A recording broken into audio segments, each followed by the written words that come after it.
Hello everyone, UPTT का आपका exam होने वाला है। तो यूपीटीटी के आज हम मैथ के क्वेश्चंस करेंगे। मैथ के क्वेश्चंस आपके 91 से लेके 98 तक करेंगे। बाकी जो क्वेश्चंस रहेंगे वो आपके नेक्स्ट वीडियो में करेंगे, ठीक है। और आपका जो ये पेपर है 2023 का है, तो हमेशा रिपीटेड क्वेश्चंस आते हैं आपके यूपी टेट में। तो एकदम बेसिक से समझेंगे ताकि अगर आपके एग्ज़ाम में इस तरीके से क्वेश्चंस आ जाए तो आप यहाँ से क्वेश्चंस निकाल लें। देखिए पहला प्रश्न क्या है, 91 नंबर, a प्लस बी का मान रखना है। आपको यहाँ पर मान रखना है। सभी के मान आपके दिए हुए हैं, a का मान दिया है, b का मान दिया है, c का मान दिया है। तो आपके सभी के मान यहाँ पर दिए हुए हैं। आपको यहाँ पर क्या करना है, मान को सिर्फ रखना है और सॉल्व करना है क्वेश्चंस को। तो a का मान अगर हम बात करें, a का मान क्या है हमारा 3 है, b का मान हमारा क्या है 4 है, इसके साथ में c का मान क्या है हमारा 7 है। तो सभी के मान हम यहाँ पर रख देंगे 3, 4 प्लस 7, ठीक है। इसके बाद c का मान हमारा क्या है 7 है। तो यहाँ पर सभी को अगर हम जोड़ेंगे, जोड़ने के बाद अंक प्राप्त होगा वो हमारा होगा 14 डिवाइडेड बाई 7। तो 7 से डिवाइड करेंगे तो यहाँ पर हमको कितना प्राप्त होगा, 2 प्राप्त होगा। तो यहाँ पर जो आंसर्स आपका हो जाएगा वो 2 हो जाएगा। चलिए नेक्स्ट प्रश्न क्या है, 5 जनवरी से 1991 को शनिवार था, तो 3 मार्च 1992 को सप्ताह का कौन सा दिन था। देखिए आपके यूपी टेट में एक रीजनिंग का क्वेश्चन ज़रूर आता है, तो आपको रीजनिंग की भी तैयारी करनी चाहिए, जिससे आपके रीजनिंग का एक क्वेश्चन आप यहाँ से कर लें। देखिए इस टाइप से अगर क्वेश्चंस मिलेगा तो मैं आपको यहाँ पर बेसिक से समझा दूंगी। इस टाइप के क्वेश्चंस में आप आंसर्स निकाल लें। देखिए 5 जनवरी 1991 को शनिवार था, तो 3 मार्च 1992 के सप्ताह का कौन सा दिन था। देखिए 5 जनवरी 1991 को हमारा कौन सा दिन था, यहाँ पर शनिवार था। तो 5 जनवरी 1992 को कौन सा दिन होगा। पहले हम एक साल का पूरा निकाल लेंगे। साल में कितने दिन होते हैं, तो 365 दिन होंगे। देखिए 1991 जो है वो लीप ईयर नहीं है, तो यहाँ पे जो फरवरी होगी वो आपकी 28 की होगी, पर 1992 होगा इसमें एक लीप ईयर होगा, तो यहाँ पर जो फरवरी होगी वो 29 की होगी। तो हम 7 से डिवाइड करेंगे तो यहाँ पर हमारा कितना शेष बचेगा, 1 शेष बचेगा, ठीक है। 1 हमारे यहाँ पर क्या बचेगा, शेष बचेगा। तो अगर हम शनिवार में 1 प्लस करेंगे तो हमारा कौन सा दिन आ जाएगा, संडे आ जाएगा यहाँ पर, ठीक है। अब हमें क्या निकालना है, 5 जनवरी तक तो हमने निकाल लिया, 3 मार्च तक हमें यहाँ पर निकालना है, ठीक है।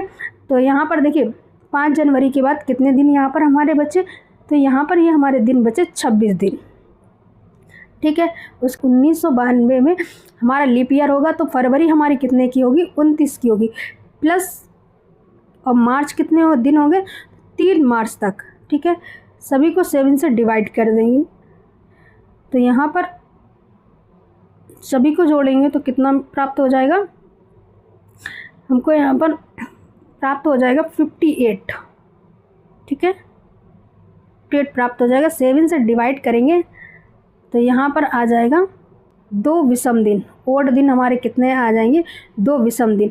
संडे में हम 2 दिन प्लस कर देंगे तो कितना हो जाएगा, संडे, मंडे, उसके साथ में आपका यहाँ पर हो जाएगा मंडे के साथ में ट्यूसडे। तो आंसर क्या हो जाएगा हमारा, ट्यूसडे, मंगलवार आंसर इसका हो जाएगा, इसका आंसर हो जाएगा। नेक्स्ट प्रश्न क्या है, देखिए हल कीजिए। आपको ये सॉल्विंग करना है, इसको हल करना है। देखिए सभी के मान दिए गए 1/3, ठीक है। इसका आपको क्यूब करना है, ठीक है। 1/4 का आपको स्क्वायर करना है, 1/4 का क्यूब करना है। 3 का अगर हम क्यूब करेंगे तो कितना हो जाएगा हमारा, यहाँ पे हमारा हो जाएगा 27। और अगर हम 4 का स्क्वायर करेंगे तो कितना हो जाएगा, 4 का अगर हम स्क्वायर करेंगे तो यहाँ पर हो जाएगा 16, ठीक है, 16 हो जाएगा। और 4 का अगर हम क्यूब करेंगे तो कितना हो जाएगा, यहाँ पर हो जाएगा 64, ठीक है। सभी का मान रख देना। तो पहले क्या रखेंगे, 27 माइनस, देखिए यहाँ पर माइनस लगा हुआ है तो माइनस कर देंगे। इसके बाद 16 डिवाइड, यहाँ पर डिवाइड का लगा है तो डिवाइड बाई 64, 4। ठीक है, माइनस करेंगे तो कितना बचेगा 11 डिवाइड बाई 64। ठीक है, तो 11 इसका क्या हो जाएगा डिवाइड बाई 64। इसका आंसर कितना हो जाएगा 1164। इसका आंसर आपका ये हो जाएगा। ठीक है, नेक्स्ट प्रश्न क्या है, एक त्रिभुज की रचना करने के लिए संभव भुजाएं होती है। हमेशा क्वेश्चंस यूपी टेट में त्रिभुज से बहुत क्वेश्चंस आता है, आपका हमेशा क्वेश्चंस आता है। तो याद रखिएगा, एक बात आपको ध्यान रखना है, क्योंकि अगर आपके एग्जाम में त्रिभुज से क्वेश्चन आता है तो 2 भुजाएं हमेशा एक भुजा से अधिक नहीं होनी चाहिए। अगर ये बात आप लेके चलेंगे तो क्वेश्चन प्रॉपर आप हल कर लेंगे। देखिए पहला क्या है, पहले को हम सॉल्व करेंगे 3 + 3। अगर हम इसको प्लस करेंगे तो कितना प्राप्त होगा हमको 6 प्राप्त होगा। तो यहाँ पर क्या है 6 बराबर हो रहा है ना, 6 हमारा यहाँ पर बराबर हो रहा है, तो ये त्रिभुज नहीं बन सकता। ठीक है, 2 भुजाओं का मान तीसरी भुजा से अधिक नहीं होना चाहिए, तो यहाँ पर त्रिभुज नहीं बन सकता। दूसरा क्या है, देखिए 6.9 यहाँ पे सॉल्व करते हैं 6.3, उसके बाद में 6 + 5 9। ठीक है 5 पॉइंट, तो अगर हम इसको ऐड करेंगे तो कितना हो जाएगा, ऐड करेंगे 12 2, और हमारा यहाँ पर मान क्या है 4.6।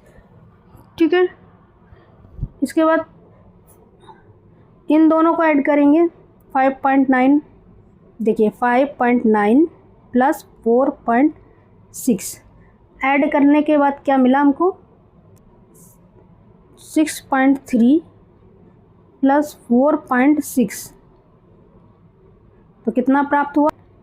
देखिए पहले वाले का अगर हम देखेंगे तो यहाँ पर क्या हो जाएगा 46, इन दोनों को ऐड किया 46। ठीक है, तो क्या हो रहा है, ये बड़ा हमको प्राप्त हो रहा है, तो ये आपका आंसर हो सकता है।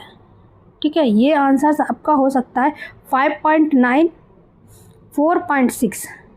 ठीक है, कितना प्राप्त हो रहा है 10.5, तो ये भी बड़ा है। देखिए 5.9 और 4.6 तो 6.3 हुआ, तो 6.3 से बड़ा है ना। ठीक है, 6.3 + 4.6 तो 10.9, तो 4.6 से बड़ा है, तो ये क्या हो गया अधिक है। तो यहाँ पर क्या हो सकता है, ये त्रिभुज बन सकता है। नेक्स्ट देख लेते हैं, ये भी सॉल्व करके देख लेते हैं। देखिए 6.5 + 3.9 3.9, इन दोनों को ऐड करेंगे तो कितना होगा, इससे कम है, तो ये आपका त्रिभुज नहीं बन सकता। चौथा क्या है 3.5 9.5, तो यहाँ पर इसको कर लेते हैं। देखिए इसको हम ऐड करेंगे, 2 भुजाओं को ले लेंगे, किसी 2 भुजाओं को ले लेंगे, तो 3.5 + 5.3 इन दोनों को ऐड करेंगे तो कितना प्राप्त होगा 8.8। ठीक है 8.8 प्राप्त होगा। 9.2 तो क्या है, छोटा है, तो ये भुजा नहीं बन सकता। हमारा राइट आंसर कौन सा हो जाएगा, दूसरा नंबर हो जाएगा, क्योंकि 2 भुजाओं का योग तीसरी भुजा से अधिक होना चाहिए, तभी आपका यहाँ पर त्रिभुज बन सकेगा। तो राइट ऑप्शन आपका क्या हो जाएगा, सेकंड नंबर। अगला प्रश्न करेंगे 95 नंबर। आरोही क्रम में आपको व्यवस्थित करना है, सभी को आपको यहाँ पर क्या करना, आरोही क्रम में व्यवस्थित करना। ठीक है, सभी हरों का एलसीएम कर लेंगे सबसे पहले। तो यहाँ पर हर जो है हमारे 3 है 4 है। ठीक है, तो इनका एलसीएम यहाँ पर कर लेते हैं। 3 = 4 एलसीएम करेंगे इनका, पहले 2 से डिवाइड कर लेंगे, = 2 कर लेंगे, फिर इसके बाद डिवाइड करेंगे 2 से 1 3, फिर 3 से डिवाइड करेंगे। ठीक है, 2 2 = 4 4 3 = 12, तो हमारा एलसीएम कितना आ जाएगा 12 आ जाएगा। ठीक है, इनको आपको अरेंज करना, असेंडिंग ऑर्डर में अरेंज करना। पहले हम इसको सॉल्व करते हैं। देखिए यहाँ पे क्या है 3 1/2। ठीक है 4, ठीक है 5 1/5। ठीक, तो 1 की जगह हम मान रख देंगे 12 का, 12 जो एलसीएम आया है इसका मान यहाँ पर रख देंगे, सबको काट देंगे, 2 से काटेंगे 6। जब किसी का मान नहीं होता तो वहाँ पर हम 2 मान लेते हैं। ठीक है, और यहाँ पे 3 को काटेंगे तो यहाँ पर क्या हो जाएगा,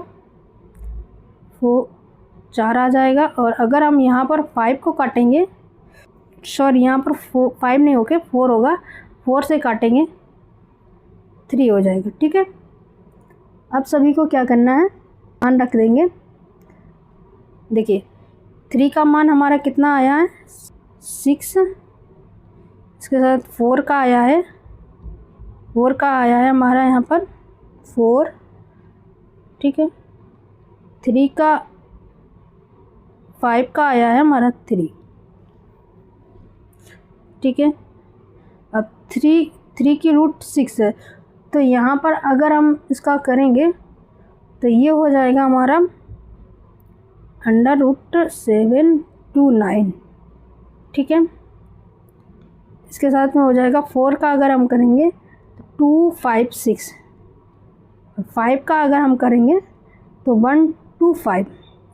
देखिए असेंडिंग ऑर्डर में आपको लगाना है, बढ़ते क्रम में लगाना होता है, पहले सबसे छोटा फिर उसके बाद उससे बड़ा उससे बड़ा। तो आपको यहाँ पे असेंडिंग ऑर्डर, तो यहाँ पर असेंडिंग ऑर्डर में क्या करना है, आपको सबसे पहले छोटा, ठीक है, आपको बढ़ते हुए क्रम में लगाना है, छोटा फिर उससे बड़ा फिर उससे बड़ा। तो यहाँ पर सबसे छोटा क्या हो जाएगा, पहला नंबर आपका क्या कौन सा होगा, ये होगा, दूसरा नंबर आपका ये होगा और तीसरा नंबर जो होगा आपका ये होगा। ठीक है, तो पहला नंबर आपका क्या होगा 155 वाला आपका होगा, देखिए ये वाला, तीसरा वाला आपका ये आंसर राइट हो जाएगा। ठीक है, राइट आंसर आपका तीसरा वाला हो जाएगा। ठीक है, चलिए नेक्स्ट प्रश्न देख लेते हैं। 97 क्वेश्चन से 5 सेंटीमीटर बाजू वाले घन के सभी फल को रंग लगाया जाता यदि 1 सेंटीमीटर घनों को काटने वाले कितने घन केवल एक ही फलक पर रंग होगा। कि फॉर्मूला क्या होता है, 6n ब्रैकेट में 2n स्क्वायर, तो 6 और n का हमारा मान होगा वो 5 होगा, तो 6 2 स्क्वायर 5, सॉरी यहाँ 5 होगा, 5 6। ठीक है, अगर इसको सॉल्व करेंगे तो 5 में 2 जाएगा, 3 बचेगा स्क्वायर। ठीक है, तो 6 गुणा 3 एंड स्क्वायर, तो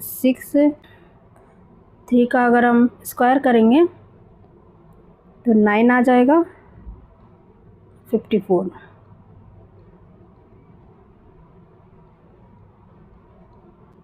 तो आंसर्स क्या हो जाएगा आपका यहाँ पर 54। चलिए नेक्स्ट प्रश्न, पंचभुज के अंतःकोणों का योग बताइए। पंचभुज के अंतःकोणों का योग आपको यहाँ पर बताना है। पंचभुज के अंतःकोणों का योग कितना होता है, देखिए इसका फॉर्मूला होता है n-2 और आपके जो अंतःकोणों का मान होता है वो होता है 180।